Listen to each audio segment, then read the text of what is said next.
আসসালামু আলাইকুম। তোমরা এমন অনেক ইউটিউবারকেই দেখে থাকবে যারা তাদের ভিডিওতে এরকম টকিং অ্যানিমেটেড ক্যারেক্টার ইউজ করে। কারণ বর্তমান সময়ে ফেসলেস চ্যানেলের সবচেয়ে বড় ইম্পর্টেন্ট পার্ট হচ্ছে অ্যানিমেশন ক্যারেক্টার, যেটা কিনা তোমাদের এডিটিং এর টাইম বাঁচিয়ে দিবে এবং পাশাপাশি চ্যানেলে ভালো একটা ভ্যালু প্রোভাইড করবে। তবে হ্যাঁ, ইউটিউবে ম্যাক্সিমাম ইউটিউবাররাই এআই অ্যানিমেটেড ভিডিও বানিয়ে থাকে। তাই আমি আজকে তোমাদেরকে ইউনিক কিছু শেখানোর চেষ্টা করব, যেন এআই ছাড়াই তোমরা নিজেরা এরকম অ্যানিমেটেড ক্যারেক্টার তৈরি করতে পারো। এখন তোমাদের মনে প্রশ্ন জাগতে পারে যে এআই ছাড়া এরকম টকিং অ্যানিমেশন কিভাবে তৈরি করা যায়। হ্যাঁ, এটা সম্ভব এবং এটা তোমার হাতের মোবাইল দিয়েই তৈরি করা সম্ভব, সেটাও আবার ফ্রিতে। তো আজকে আমি তোমাদেরকে এই ভিডিওর মাধ্যমে শেখাবো কিভাবে এআই ছাড়াই টকিং ক্যারেক্টার তৈরি করা যাবে। তো চলুন দেখা যাক। টকিং ক্যারেক্টার তৈরি করতে হলে প্রথমে আমাদের এমন একটি ইমেজ তৈরি করতে হবে, আর এই ইমেজের জন্য দরকার একটি ক্যারেক্টার লোগো, একটি ভালো ব্যাকগ্রাউন্ড এবং একটি ল্যাপটপ এবং ডেস্ক লোগো। ওকে, আমরা প্রথমে গুগলে যাব। গুগলে গিয়ে সার্চ করব 3D boy with laptop PNG. এবার দেখুন, এখানে অনেকগুলো 3D ক্যারেক্টার দেখাচ্ছে ল্যাপটপের সাথে। কেউ বসে আছে, কেউ দাঁড়িয়ে আছে, এই দেখুন।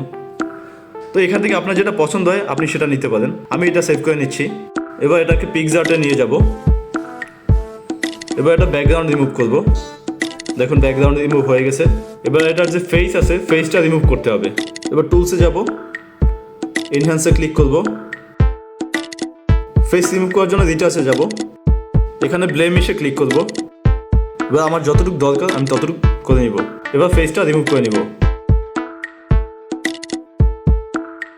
হ্যাঁ, হয়ে গেছে। এবার এইচডি পোর্ট্রেটে ক্লিক করব। দেখুন, আগের থেকে রেজুলেশন বেটার হয়ে গেছে। এবার সেভ করব। এখন আবার গুগলে যাব।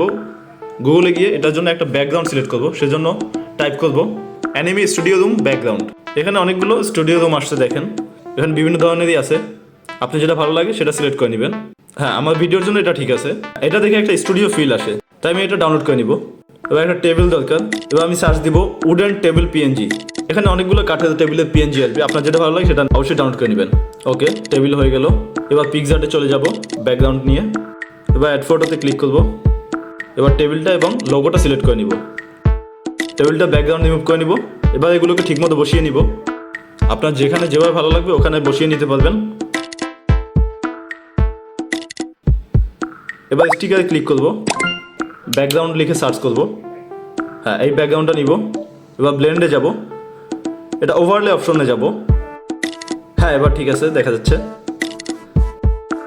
এবার ফেসের উপর থেকে এটা রিমুভ করে নেব। এটা বসানোর কারণ হচ্ছে তাহলে ব্যাকগ্রাউন্ডের সাথে এই লোগোটা মানানসই হবে, দেখে মনে হবে হ্যাঁ এটা এই ব্যাকগ্রাউন্ডেই ঠিক আছে।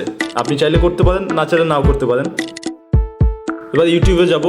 ইউটিউবে গিয়ে গ্রিন স্ক্রিন টকিং মাউথ লিখে সার্চ করব। এবার এটা ডাউনলোড করে নিব। এবার ক্যাপকাটে যাব, নিউ প্রজেক্ট ক্লিক করব। এরপর কাঙ্ক্ষিত ভিডিওটি সিলেক্ট করে নিব। মুখের শেপটাকে ওভারলে করে নিব। ভিডিওটা আমার যতটুকু দরকার ততটুকু বড় করে নিব পিকচারটা।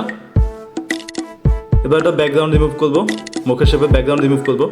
রিমুভ ব্যাকগ্রাউন্ডে ক্লিক করব, ক্রোমাতে ক্লিক করব। এবার আমার প্রয়োজন অনুযায়ী বাড়িয়ে কমিয়ে নিব। এবার মুখের শেপটা ফেসে বসিয়ে নিব। এই যে হয়ে গেছে। না, আরেকটু ছোট করা দরকার। হ্যাঁ, এবার হয়েছে।